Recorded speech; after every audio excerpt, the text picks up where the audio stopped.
Good morning. Today is Tuesday, August 18th, 2020. At the end of this week's Parsha, which is the Parsha of Shoftim, we have a mitzvah that definitely is included in the top 10 bizarre mitzvahs of the Torah. It's a mitzvah that we refer to as Egla Arufa, and it goes like this. The Torah says as follows: Ki yimatzeh chalal ba'adama, if you find a corpse out in the ground, murdered, nofel b'sadeh lo nada mihikahu, you don't know who killed him, and it's not in a city, it's between different cities. So the first thing that has to happen is you have to measure from the corpse to the closest cities to see which city is the closest. Then, v'ha'ir ha'ir akrova el ha'chalal, v'lakha ziknei ha'ir hahi eglas bakar, then the city that is the closest by measurement, the elders of the city, that means the leaders, the religious leaders, the political leaders, the judicial leaders, they have to take a calf and they have to go to a certain place.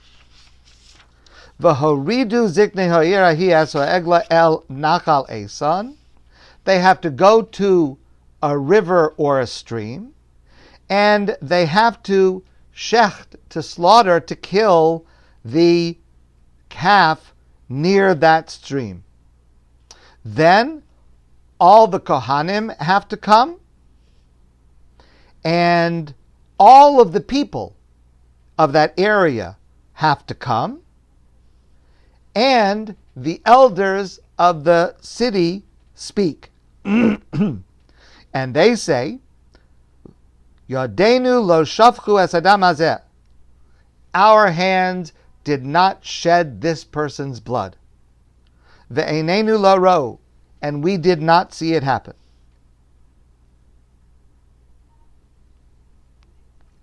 It's just bizarre. First of all, what does this poor calf help with anything? Second of all, what's with the measuring? And the elders of the city have to say that they did not kill him. Does anybody think that they did kill him? It's a completely strange, mysterious, very difficult to understand passage. So in the past, I've shared a couple of approaches with you. I shared one approach a couple of years that I think is absolutely brilliant from Rabbi David Stav. Hopefully, I would like to repeat it to you later this week if I have time. But his approach is a panoramic insight into constructively addressing a shortcoming within society. It's brilliant. Today I'd like to share with you a different approach. Now this approach is about 1,000 years old. It is suggested by Ibn Ezra, the classic medieval commentator. I had never seen it before this week, so for me it is new. And the way that I'm going to present it to you now is not the way that Ibn Ezra presents it, but the basic idea comes from Ibn Ezra. So let's start at the beginning.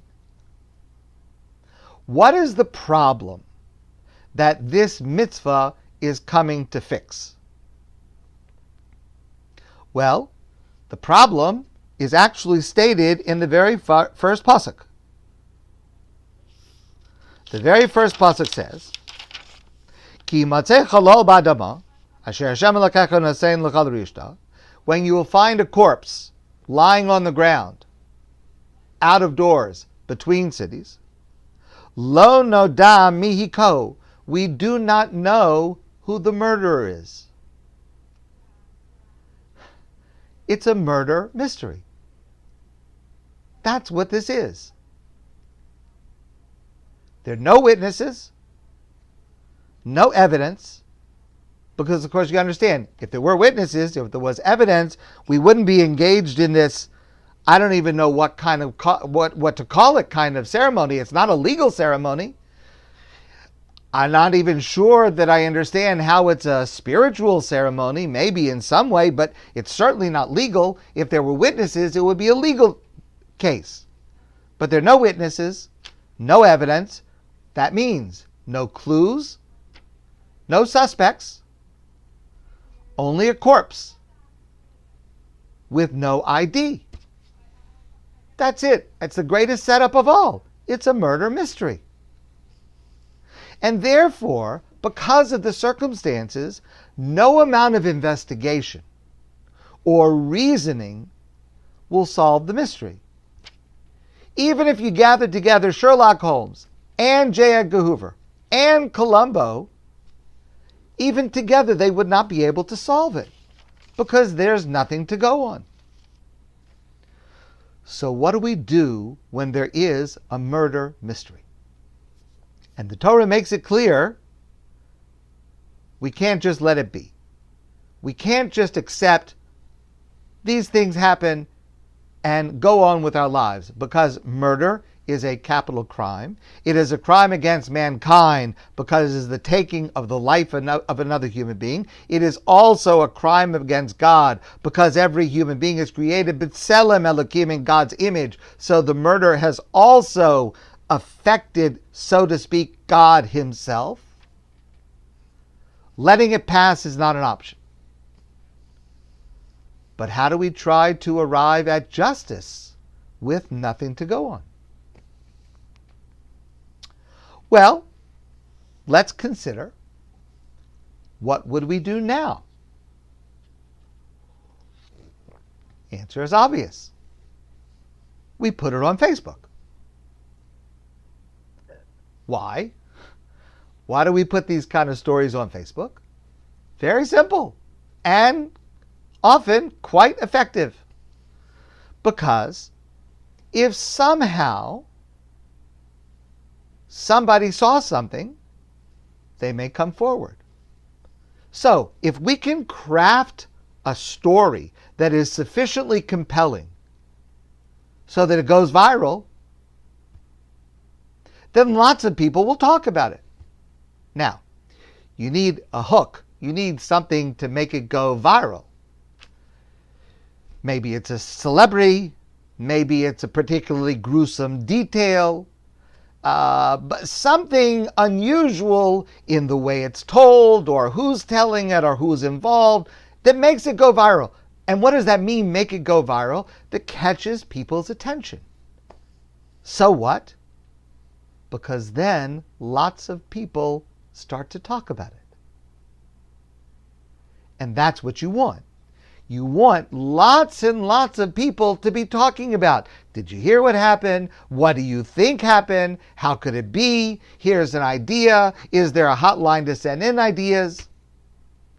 And the attention and the publicity may reach someone who knows something but did not come forward originally, for various reasons possibly, or someone who saw something, but what they saw, they did not connect in their mind to anything having to do with this tragedy, but as a result of publicizing it, a person might think to themselves, oh my goodness, that what I thought was that innocent detail of that noise that I heard that I thought was the door slamming, maybe that was actually connected to this.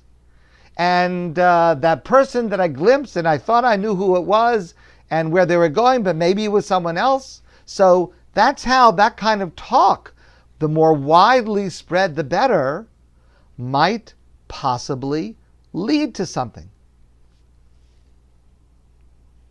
All right. That's if you have Facebook.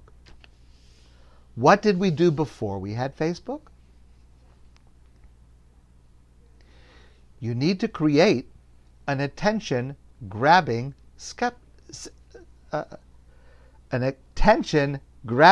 spectacle. You need something that makes people go, wow. You need something that makes people tune in and gossip and discuss and be attracted to. In this process that the Torah describes, everyone in the general area is involved. First of all, you have people who are retracing the steps of the person that they found. Where did he come from? Then you have people measuring. And just imagine, somebody takes out a tape measure from here to Westmount and starts measuring. A whole bunch of people are going to be looking. What's he doing? Why are they doing this? What does it mean? It's public. Everyone's involved. There's another detail I didn't mention, that on the land where this happens and the animal is killed, whoever that belongs to, the land is taken away from him. And that person, the owner, can never use it again.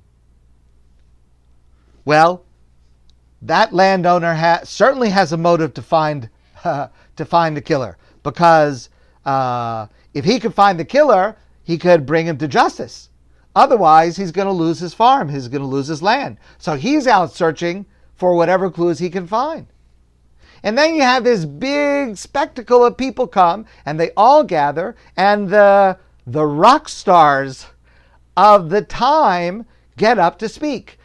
Rock stars, excuse me for using such a terrible expression about our greatest scholars and sages, but the most recognized, respected members of the community, the people that are known to everybody, and they get up in public. Just imagine this. Just try to.